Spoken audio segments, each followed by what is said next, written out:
Today on the program, President Biden declared the COVID pandemic to be over, but the Biden administration is continuing to enforce COVID rules, including kicking service members out of the military for declining to get COVID vaccines. Will his new announcement that the pandemic is over change the federal government's actions? We'll talk about that. Also, new medical guidelines for transgender youth have been released. Is it good news or bad news? We'll tell you about that as well. Also, governors from border states have been flying and busing migrants to sanctuary cities all over the country. Is this a practical solution and good politics, or is it unbiblical exploitation? We'll have that conversation at the end of the program during our Worldview segment, coming to you on Monday this week instead of Friday. But our headline today: with the crisis at the southern border showing no signs of abating, Republican governors have become innovative in their attempts to spotlight the situation. Texas Governor Greg Abbott began busing migrants to northern cities last spring, drawing ire from the mayors of Chicago, New York City, and Washington, D.C. And last week, Florida Governor Ron DeSantis chartered planes to send migrants to Martha's Vineyard. Now, mayors of these cities, where they are being sent, are not pleased. Here's New York City Mayor Eric Adams. These migrants and asylum seekers are not coming to any particular city. They're coming to America. This is an American crisis that we need to face, a humanitarian crisis that were made by human hands by some of the governors in our southern states. Now, have the governors of our southern states created the problem, or are they responding to the problem? And will these moves force the Biden administration to change course in its handling of the southern border? Joining me now to discuss this is U.S. Representative Andrew Clyde. He serves on the House Committee for Oversight and Reform and the House Homeland Security Committee. He represents Georgia's 9th District. Congressman Clyde, welcome to the show. Well, thank you very much. I appreciate the opportunity to be on FRC. It's good to see you today. Tell me, are the moves by Governors Abbott and DeSantis finally waking people up to the situation at the border, you think? Well, I think that they should be commended because, if a city is going to declare themselves a sanctuary city, then I think that they just said to the entire country, we are a magnet, send us the illegals, that we're a sanctuary city. We'll take care of them. We're happy to. Martha's Vineyard did that. San Francisco's done that. The numerous other liberal cities, Washington, D.C. here. I think all the mayors should open them with welcome them with open arms. I mean, I think that's exactly what it means when you create a sanctuary city. And so I applaud the governors of both Florida and of Texas, and any other governors that want to send these illegals to the sanctuary cities. I think it's a great idea.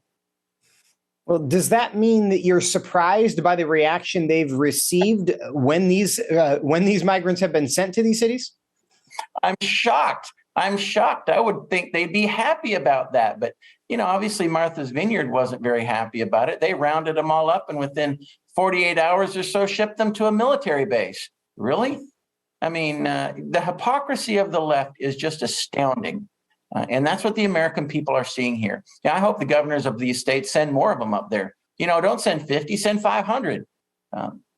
Because they need to be understanding the pain that the border states are feeling. They need to feel that. They need to see that, because it's the policies of the left that have created this crisis and disaster. And, they want the border states to feel it, but they don't want anything to do with it. Yet they're the ones that created the crisis. They supported President Biden. President Biden made the executive orders created the executive orders that made for an open border. Latin America is simply responding to these policies. Now, Congressman, there seems to be some disagreement among Democrats about whether the border actually is secure. Last week, Vice President Kamala Harris said that it was secure, and ABC's News' John Carl asked Mayor Adams from New York City about that. Let's play clip 2. Vice President Harris 1 week ago said that the border is secure. Do you agree with that? Do you think our southern border is secure?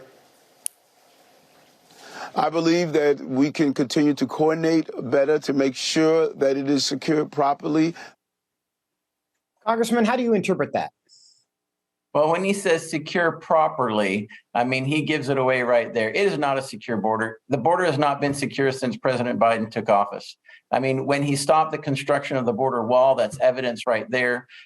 When you see people pouring across the border and then our government funding transport of them further inland. In fact, when I was in McAllen, Texas last year, I was on an airplane going from McAllen to Dallas, and there were 12 illegals on that airplane, 2 of them sitting right beside me on their way to Philadelphia, courtesy of the federal government funding the travel via 501c3s. You know, it's inexcusable. The Biden administration has caused this crisis. The country needs to know that it is a continuing crisis. It's not something that's come and gone. It's ongoing. In fact, actually, it's getting worse. So I think that that this is a huge issue for us. It's causing crime to increase. It's causing governments to spend money on illegals where they shouldn't have to. Money being taken away from citizens. It's a disgrace. And this needs to stop. And I just think that that the country needs to drastically change course here when it comes to leadership. We're speaking to Congressman Andrew Clyde from the great state of Georgia. And Congressman, there's a lot of conversation about this. Certainly the actions of Governor Abbott and Governor DeSantis have gotten the nation's attention. There's a lot more conversation about the border situation because of the busing decisions that they have made. Do you think that this conversation and essentially getting some of these sanctuary cities and blue state governors and mayors to become involved in the situation, is that going to change the posture of the Biden administration? Do you think it'll change their behavior? You know, I hope it does. I really do. But I'm not very confident that it will, because I think they have a nefarious end here, and that is that they want to increase the population of the blue states that are losing population, and I think they want to do that basically to keep the population so that the census will the congressional seats in those particular states, and then they want it, as we heard earlier last week, they want to turn them into voters. They want to give them amnesty, and they believe that they'll vote for Democrats. But you know, this is wrong. And I think the mayors in these cities are going to feel the pain of it. And I think they should feel the pain of it, because these are policies that the left has created, and the left has to take responsibility for them. And the American people need to know that, and they need to make a change in leadership. Congressman, last question on this subject. Lots of issues that the voters are concerned about heading into November. Where does this rank for voters, do you think? Well, I think probably the number one issue is inflation. And after that, it's inflation, and it's inflation. I think that this will come down a little bit below that. Probably crime is after inflation, and border security, I think, directly relates to that. So I think it's in the top 3 or 4 when it comes to what voters are actually looking at. And I mean, you've got the Second Amendment issue as well. With the Biden administration trying to take our guns and trying to, cancel us as our First Amendment. I think that's a big issue for folks. They're experiencing that individually when the big tech companies cancel their voice online. So there's a number of issues that the Biden administration has created, and couldn't tell you the exact order, except I'll tell you inflation's number 1. Congressman, I want to switch gears on you a bit. You proposed a new bill called the Protect the Unborn Act. Excuse me. Tell us what you're trying to do there. Thank you. Yes, that is a great piece of legislation, and it is defunding the 2 Biden executive orders, that 14076 and 14079 that President Biden issued in July and August of this year, and those 2 orders are in response to the Supreme Court's decision to strike down Roe v. Wade and to send the subject of abortion back to the states, which is where it belongs. I think what President Biden did was a huge overreach of the federal government. He's trying to legislate here, and he is not in the legislative branch. He's in the executive branch. Yeah. He is supposed to faithfully execute the laws as Congress, the representatives of the people, pass them. And that's not what he's doing. He's trying to create his own law and trying to push abortion services funded with federal money down to states that prohibit it, like my state of Georgia, which prohibits abortion. We have a heartbeat law. And if a heartbeat is detectable, then abortion cannot be performed.